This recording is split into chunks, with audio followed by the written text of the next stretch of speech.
The question of race and racism is important to be one that we define first. So here's how I define it. I define race itself as a category scheme that's emerged in the modern world that is an invention that attempts to categorize people according to things like skin color and geography and culture.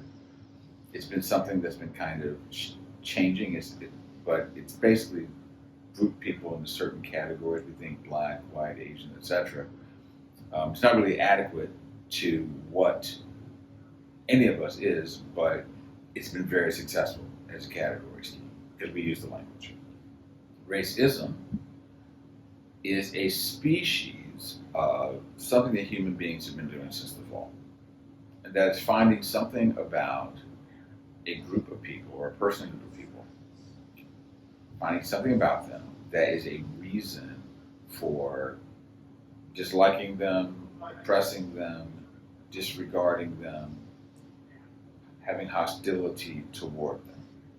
In other words, it's an active antagonism of another human being on the basis of this thing called race. But race is a version of humans doing that. Race is the characteristic. And it includes doing things like building systems that advantage some people, disadvantage others. And that may have to do with laws. They also do with the way that people have cultures. The people that have more cultural influence, their cultural influence makes things more positive for them, more influential for them, and more negative for others. Those kinds of things are among the ways you could talk about what's going on with racism. How do we address this?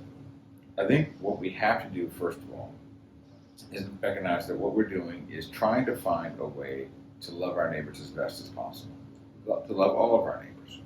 And the question then is that when there's something related to race that is the reason for somebody being antagonized or being a recipient of hostility, then I think we need to think, what are the ways that we seek to cultivate individual relationships all the way to building societies?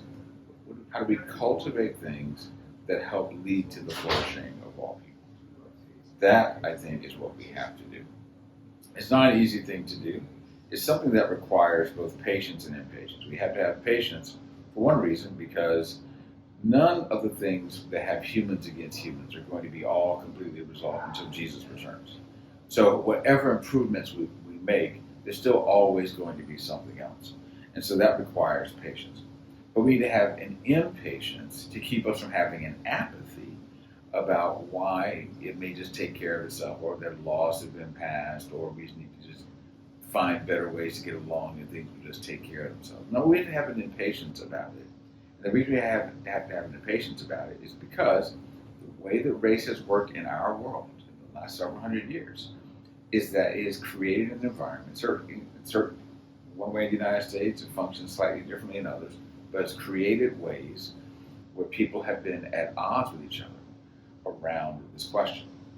And generally, if you're not in the majority culture, then you sense being more at odds than vice versa. In the question, there seems to be the question about, is there a racism that comes out of talking about race? To which what I would say is this. It's possible that there's some people wanting to respond to the challenge of racism. What they want is to be in the position of power and to reverse the equation. And sometimes I think people think that if people are pursuing justice in certain ways, that that's what they're doing. And maybe you can find some examples of that, but I really don't think that that's most of what is happening.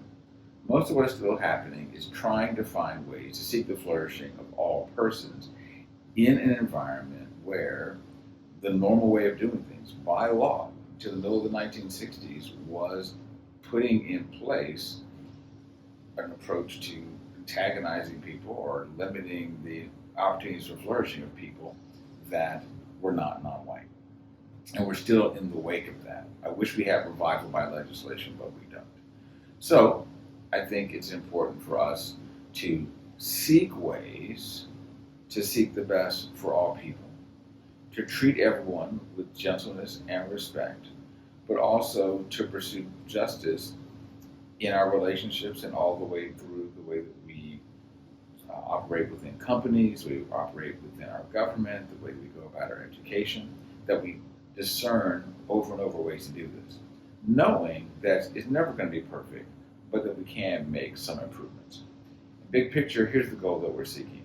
We're seeking how to love our neighbors as ourselves, particularly remembering what Paul said.